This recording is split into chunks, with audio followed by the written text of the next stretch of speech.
बहुत पब्लिक रही देखा कष्ट हो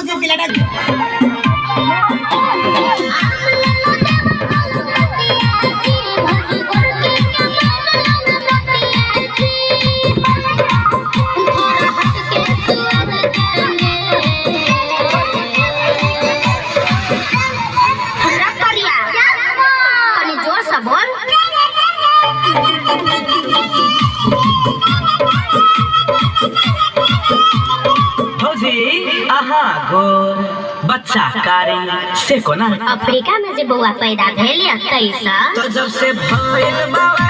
अफ्रीका के बच्चा बोल रहा है खाली टंगे टंगे टंगे टंगे टंगे टंगे टंगे टंगे टंगे टंगे तो जब से भइल बावरा